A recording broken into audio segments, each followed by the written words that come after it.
The biggest mistake any nigga ever make is getting too comfortable, kicking their feet up, taking that motherfucking victory lap. Cause you ain't never safe. Somebody always out there, watching. And by the time you see him, it's already too late. I think the things you go through make you who you are. Mm-hmm. And in my journey, like there's certain things that I'm not really, I don't even let it into my system like that. I think depression is a luxury. Wow. Because where I'm from, you can't afford to be depressed. You got to pay the bill, right? Right. So you gotta go to work. You gotta get up. You gotta go do what you gotta do. You got people right now that's at work that don't feel like being there, Mm-hmm. but they got responsibilities, so Yes, sir. they feel uncomfortable while they're working, while they doing what they gotta do. Like, and when these guys get in a slump and they just decide that they're not gonna do anything, I'm like, where they do that at? Right. Even when you're on the street, you got a pack. You just decide not to come outside. Yeah. They're gonna beat you up. You're gonna beat to death. Wait till you come out. Now, all of the situations, if you don't have fear, then you just not acknowledging danger. Word. At that point. I learned that in the 50th law. Nah, yeah, but you stupid then. You're just not scared of nothing. So you watch that guy that just has zero fear and say, yeah, we can get him. He tough. We're gonna have a hard time chewing on him, but we're gonna get him. Mm-hmm. We get him. Mm-hmm. Like, other than that, you just gotta pay attention to your surroundings and things that's going on. Like, and you say, never saying the toughest guy. I'm gonna do what I want to do. Mm-hmm. And then if I die in the process, I was doing what I wanted to do. Even the themes. Look, it's power to dollar. Yep. I get hit, I come back. Get rich or die trying. Yeah. Right? And the process, because that's already what I'm feeling like I'm going to do. I'm in the process. It's the greatest thing is to watch me, because either I'm going to get rich or I'm going to die in the process. And this is what I'm going to call a record. I think the only thing that separates people is passion, right? And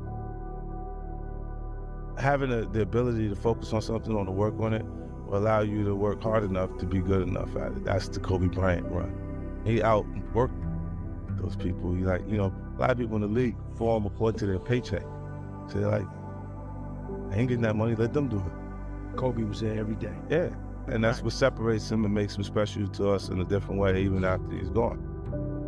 Losing's not an option, then you got to do everything possible to win. And I don't understand how they become complacent and feel like, oh, it's okay. You get people that deal with things by not actually dealing with them.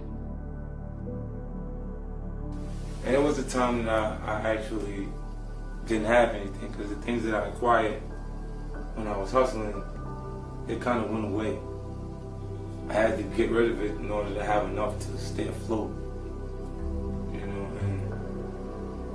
Things don't happen when you want them to happen all the time. It happens when it's supposed to happen. When God has a plan for you to actually be successful, it'll happen for you. So you got to be persistent, consistent, work. I didn't have a plan B. I said it absolutely has to work.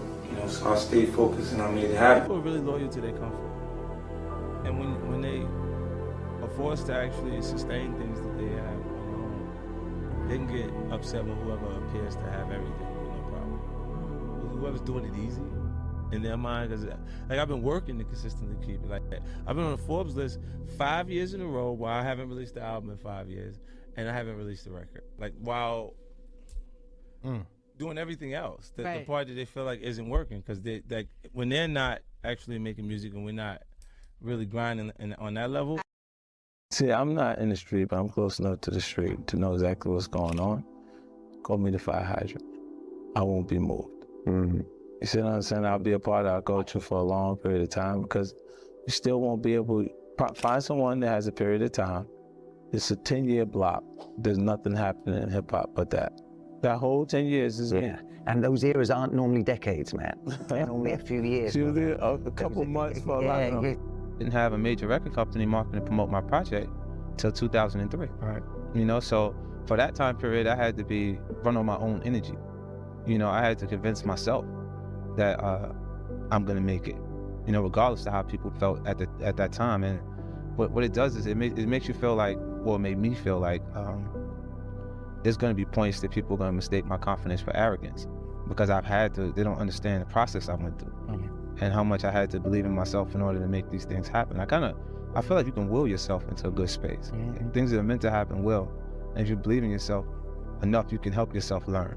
You can inspire, yourself in different ways where you can actually discipline yourself, to the point that you can become good enough. Like from 97, like when I started writing, it was full time. Like every day I was writing music because I had no choice. If I was gonna stop hustling, then how was I gonna provide or continue the lifestyle that I created for my son's mom, my son, and myself? You can't have any success without jealousy, without envy, or entitlement. Right? Entitlement being the scary part because it's growing in someone you love. It's hard for you to see those things, the change in them. These are loved ones. These are people that are around you that like relatives. You can't choose You them. can't choose them. The interesting thing is when we pray for success, we don't pray for jealousy, we don't pray for envy, we don't pray for entitlement. And we can't have those things without success.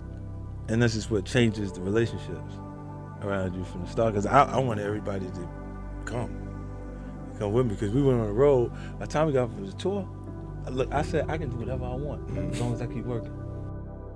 They look at you and say, damn, boy, you're young. Why your clothes look so old? I'm like, oh, man, why you gotta say that? Like, it's just, they would say stuff to me and then they look out for me, but in a different way. Like, they give me, here, you know what that is? Know what to do with it? It's all right. Anybody bother you, tell them I'll get it to you. And there's some guys that were big enough in the neighborhood for them not to whoop me for selling, so it kind of got me started early. I was like hustling since I was like 12. Look at this. I didn't have cars or nothing like that at that point because this was the first run. I didn't have anything. Right.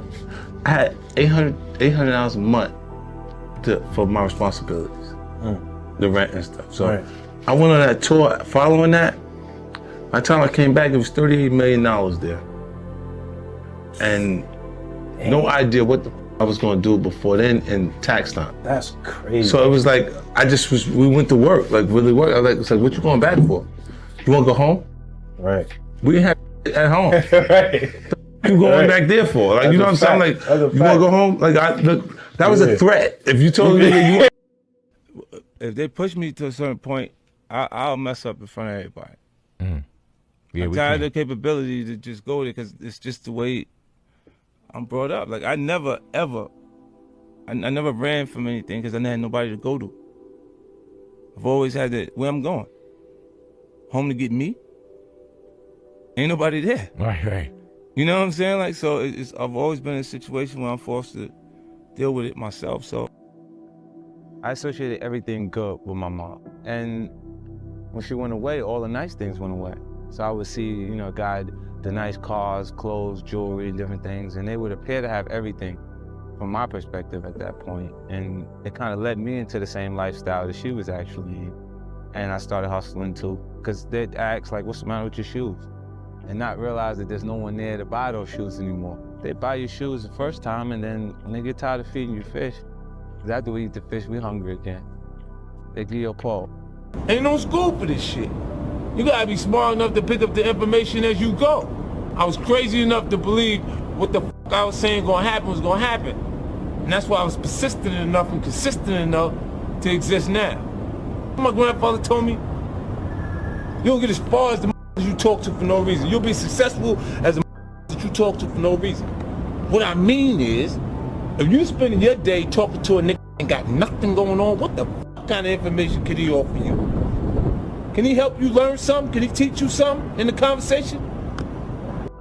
As I grow older, the one thing that becomes clearer to me each and every day is that I don't owe anyone a thing, and neither do you. I've seen a lot of people pollute their potential after sipping from the well of entitlement. This is certainly true of many of the people I've been associated with over the years, even my own son. What they need to understand is that you should never feel like the world owes you anything. It doesn't. You must accept that it's all on you. That might seem like a very cynical way to view the world, but I would argue that it's actually liberating. You can only feel betrayal when you feel like you're owed something from someone. You can only feel resentment when you had expectations for assistance. When you accept that it's all on you, only then can you finally be free to focus 100% on being the best version of yourself.